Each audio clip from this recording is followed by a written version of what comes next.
కృతజ్ఞత గల చీమ. ఒకరోజు అనుకోకుండా ఓ చిన్న చీమ సరస్సులో పడిపోయింది. పడుతూ లేస్తూ నీటిలో మునగసాగింది. పక్కనే చెట్టుపై గల ఒక పావురము చీమ అవస్థను గమనించి కొమ్మలోంచి ఒక ఆకును తీసి చీమకు సమీపంలో పడవేసింది.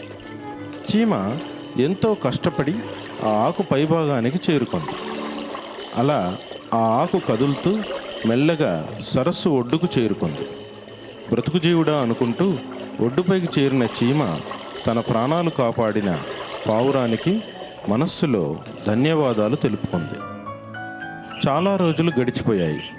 ఒకనాడు తన ఆహారాన్ని వెతుక్కుంటూ అడవిలో అటూ ఇటూ తిరగసాగింది చీమ. అలా తిరుగుతున్న చీమ దృష్టిలో ఒక వేటగాడు పడ్డాడు. ఆ వేటగాడు చెట్ల పొదల్లో నక్కి ఉన్నాడు. వాడి చేతిలోని తుపాకీ పావురానికి గురిపెట్టబడి ఉంది. అది గమనించిన చీమ వెంటనే ఆలోచించి పరుగు పరుగున వాడి కాలిని చేరుకొని గట్టిగా కుట్టింది. వేటగాడికి నొప్పి పుట్టి గుండు గురితప్పిపోయింది. ఆ శబ్దానికి పావురం తుర్రుమని ఎగిరిపోయింది. తనను రక్షించిన పావురానికి చీమ తన ప్రాణాలు కాపాడి ఈ విధంగా కృతజ్ఞతను తెలుపుకుంది. ఈ కథలో నీతి సహాయాన్ని పొందడమే కాదు, ఇతరులకు సహాయపడాలి.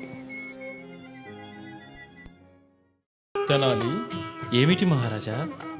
సాధువులు బ్రాహ్మణులు వేదాంగాల్లో గొప్ప పండితులు కదా. అవును మహారాజా, మీరు చెప్పింది నిజమే. వర్తకులకు ఈ పాండిత్యం ఉండదు కదా. అవును, అది కూడా నిజమే మహారాజా.